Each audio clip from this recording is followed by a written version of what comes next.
I am Anthony for Haslage, and on August 23rd, 2013, I submitted to Hasbro a concept for a Transformers trading card game. On September 28th, 2018, through Wizards of the Coast, Hasbro released the Transformers trading card game. Coincidence? We will discuss it when we return. The moment that I had heard that Wizards of the Coast was releasing a Transformers TCG, I had to load up my computer and check out the game that I had created and submitted to Hasbro back in 2013. The original file is available for viewing via a link in this video's description. As you may know, Hasbro bought Wizards of the Coast on September 9th, 1999. After losing the Pokemon license and experiencing the flop that was Duel Monsters, later rebranded Kaijudo, Hasbro wanted a game that targeted at a younger, more family-friendly demographic. For full disclosure, Duel Monsters is still very popular in Asia. Now, I'm not saying that Magic: The Gathering, Avalon Hill, Dungeons and Dragons are not suitable for younger audiences, but as someone who runs a hobby shop, I rarely see children playing any of the aforementioned games. We had over 100 players during our Ravnica Allegiance pre-release weekend, and only one was under 16 years of age. After checking out my idea for the game and what actually became of the game, are there similarities? Yeah.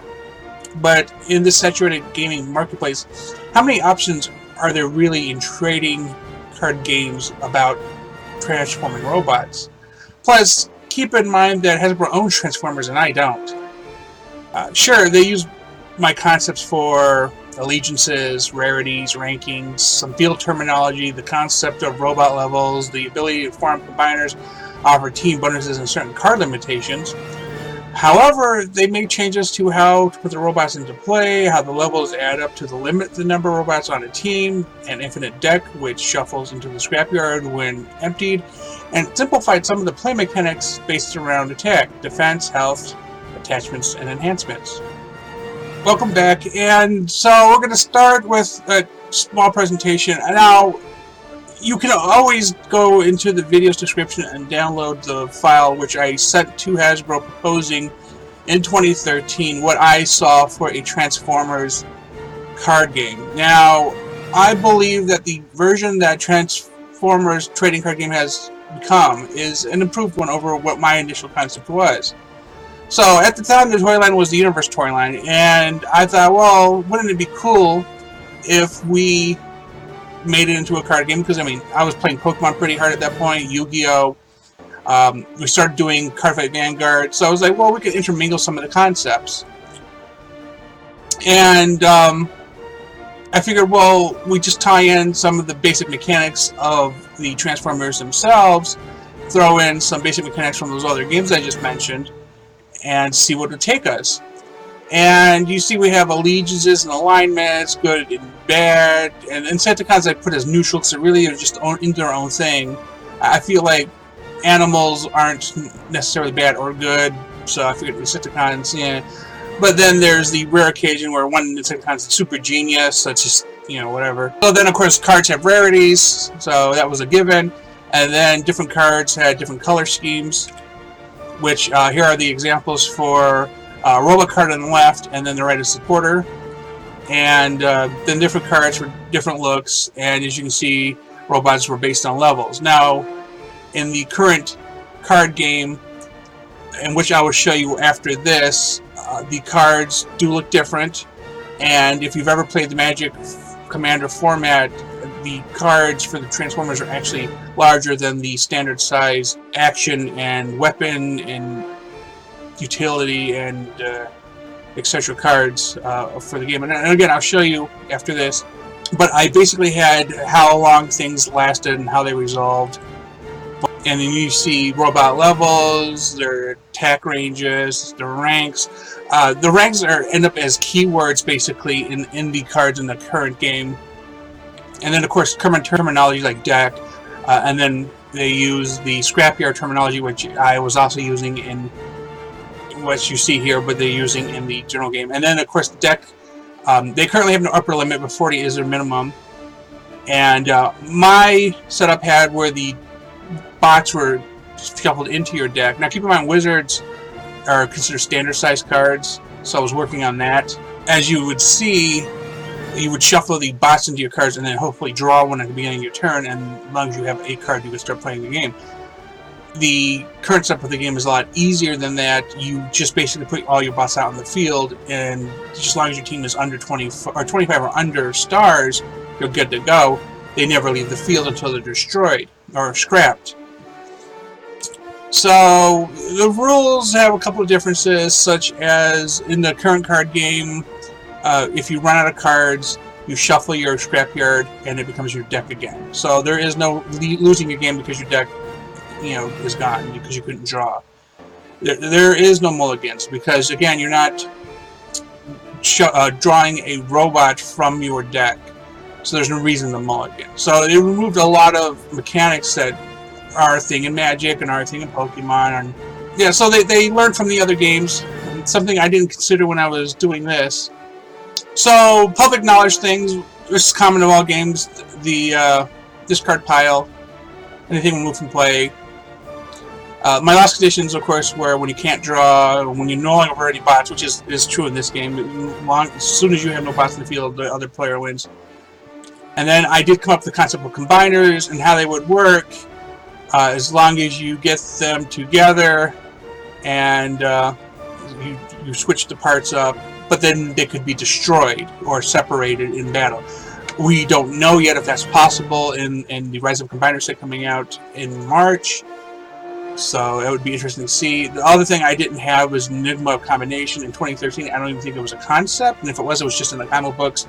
The power of the Prime War series hadn't come out yet, so the concept wasn't really available in a large, free way.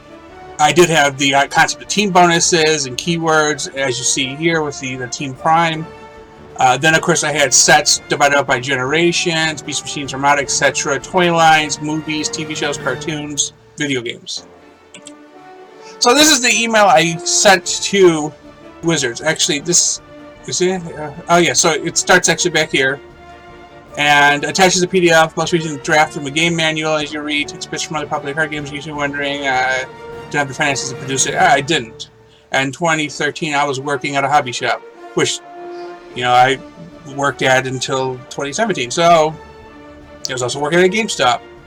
Then she responds, "Thanks for contacting us. We can't accept it.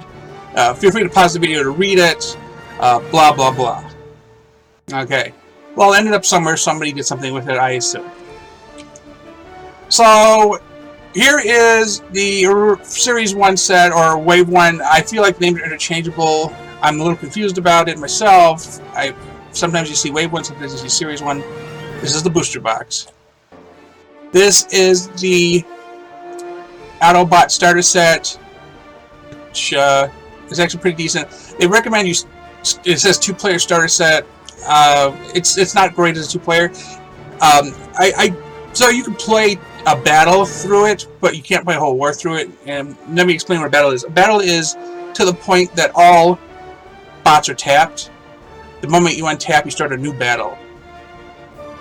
So, and then a whole game is a war, if that helps explain that anyway. Okay, so Metroplex. This is a fun deck.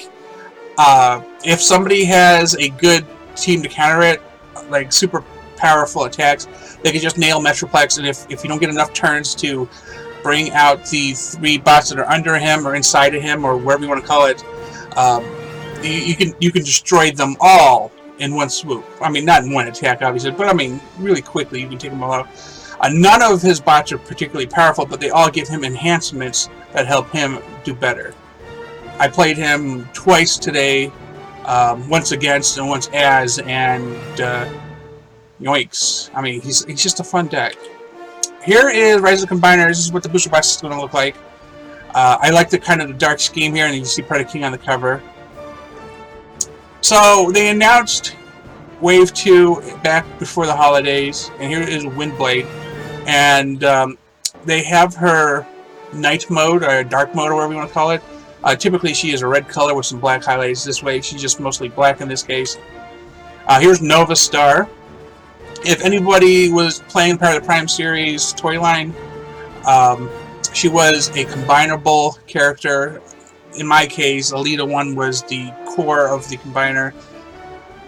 In my personal preference, I think if you're going to combine a bunch of females, you know, Alita 1 should be the, you know. Anyway, Predaking. This is a big boy. He has 5 weapon slots because there are 5 combiners. And then when this is combined, draw a card, then you may play a card. So, it's saying you draw a card, then you play a card. You can play an action or you can attach something. So it's kind of a free extra move. Volcanicus. This is the Dinobot combiner. Because the other one's Predacons is Dinobot. So he is only 3 stars, but this dude here is 1, 2, 3, 4, 5, 6, 7, 8, 9. They haven't really explained the whole system yet with the stars for these guys. It looks kind of like a cross between the Titan and the regular bots, so I'm a little confused by the numbers on the stars. Volcanicus says, when this attacks on the turn he's combined, for each battle card you flip, he has at least 1 orange, do 1 damage to the defender. At least 1 orange, he does 1 additional damage, I assume. I guess we'll get explanation later. In fact, he has no defense, so that's a little depressing, but he has 56 health. Menosaur. Now, Menosaur is 6 parts, so I was a little surprised when they said he comes out with 5. Bold, Tough, and Pierce are... So, Bold allows you to draw 1 more card for your attack. Tough allows you 1 more defense, draw 1 more card for defense in your attack. And Pierce guarantees 1 damage no matter what, as long as your attack goes through. You may play an extra action on each of your turns, and when combined, draw 2 cards. He is about the power level of Metroplex. So Optimus Maximus, he was revealed on the Roarbots on the some last week of January, and their information is in the description, so you can find their page and check out the whole article. And when this battles, draw a card, then plan 1, you must put 1 card from your hand on top of your deck. Plan 1 is new, so that must be the explanation for it.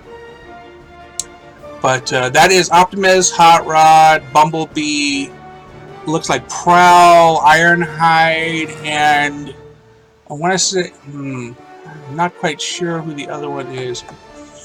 I might be the same as the toy, I don't know. Okay, so now we're going to take a look at what Transformers trading card game cards look like.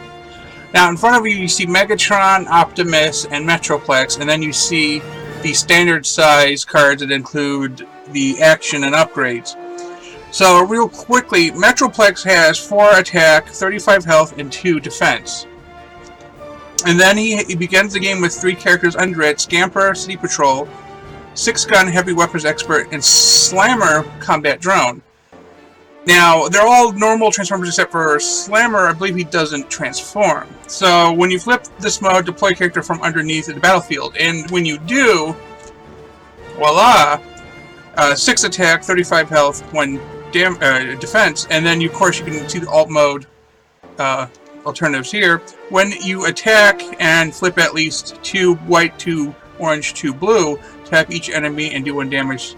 It gives you a chance for a couple of turns to keep flipping this guy about, so you can keep bringing out these other Transformers. So he's a big guy. He takes a while. He slows down gameplay. Let's put it this way. Okay, so this is Megatron. He's in his normal tank form, which you may remember originally he was in a gun form, but parents didn't like it, so they said no. So I mean, he's a tank. He's basically just a big gun on wheels now. So 2 attack, 12 health, 3 defense, and this is the common version. There is uncommon and a rare version, but I don't have those, so we're not going to sweat it. When you flip this mode, you can scrap a card from your hand if you do scrap an enemy upgrade. And any upgrades is one of these cards, which can be a utility, armor, or weapon. And of course, he transforms into Megatron. Now, if you may look at him, he looks like the Megatron from the most recent toy series. That's not, I mean, just like he does, and then Optimus kind of does. It's not by coincidence. Pierce 3, it does at least 3 damage no matter what, as long as the attack goes through. And of course, you know, he does 3 damage. He's going to do 4 at least, so it's guaranteed it's going to do at least 3, no matter how well they defend. I do not know if Series 2, which is probably the combiners, will have something to counter it, but At least for now, there's nothing to stop him Pierce. So Optimus is truck form. When you flip him to this mode, draw a card. You can transform once per turn, one character per turn. So this is, of course, the rare Optimus. He has 3 attack, 10 health, 2 defense. Bold 1, flip 1 more battle card when attacking. And to explain battle cards real quick, if you look at these cards, when you flip a battle card from your deck, and there are these cards that you would draw per turn and then use as abilities, and battle cards typically have orange, white, or blue, sometimes double colors on their tops, which indicate how they enhance your abilities, depending on if you're attacking or defending. So, then we get to, what are these cards? Well, this is an action card, and you can play an action card every turn. For the case, backup plan is you scrap your hand, which is discard, and draw 3 cards. It's actually probably one of the better cards in the game because, I mean, it's 3 free cards. Combat training, it says, well, this upgraded character has a weapon. It has bold 1, which means it flips more battle card while attacking, and then it gets tough 1 while defending if it has armor. So this is a utility that gives, if you attach the other weapon or armor, an extra ability during attack and defense. Armored plating adds a +1 defense. And then handheld blaster is bold 1, so it means you flip 1 more battle card when attacking. So there's a bunch of different effects for each of the cards, and by the way, here's what the back looks like on them. And they are standard size, so if you play Magic and you decide to play Transformers, or Pokemon for example, they all use the standard size sleeves. And that is the general concept of how the cards look. Way better than anything I'd come up with. I like the way they look, and they look like they're toys, which really appeals to me. The characters on here, though, I mean, the Transformer cards look like toys. These look like cartoon characters. I'm not hating it, okay? They definitely look great. I will be honest, when the Transformers TCG was announced and I did not receive an email asking for my address so Hasbro could send me some product or a check, I was upset. I would have been dumb not to have seen the similarities right away. But as I have mentioned, I know that I have no legal leg to stand on when claiming any intellectual right to the game. Instead, I bought into the game when a friend said that he wanted to play it as well, and I've not regretted it. Obviously, if Hasbro decided to reward this loyal fan, I would not say no. I've been with Transformers since they first came out in America. I watched Transformers since the first 5-parter back in the 80s. Transformers Series 1 released on September 28th, 2018. Now we're talking about a trading card game. I bought the Autobot starter set. Our hobby shop could not keep the booster packs in stock. We actually found it really difficult to get more after selling out of 8 booster boxes. I then grabbed the Metroplex deck because it is Metroplex, a Titan. Released on November 16, 2018, the Metroplex deck was a little more advanced and just stupid fun. I mean, the goal is to flip Metroplex, or basically transform him every turn to get out another one of his little bots. Releasing this week is Series 2, Rise of the Combiners, on March 1st, 2019. At the time of this recording, Windblade, Novastar, Predaking, Volcanicus, Minosaur, and Optimus Maximus have all been announced as Transformers in this set. Obviously, the last 4 Transformers that I have named are Combiners that are made up of at least 5 other robots. So, right now we're talking about 20 plus those other 2. That's 22 just alone guaranteed bots in the next set. And people are hoping for a number of Generation 2s. Well, I mean, for us, American Generation 2 started after the movie. Generation 2 in Japan is a whole different storyline. Series we never got to see. I'm hoping at some point they'll get to Maximals and Predacons. Take a moment to check out the great information sources in the description. And thanks for watching. Thank you for checking out our content. Before you leave, please remember to click like and then subscribe. If you want to receive notifications, do not forget to enable them by clicking on the bell. Then afterwards, check out our social media at HaslageNet and our website at haslage.net.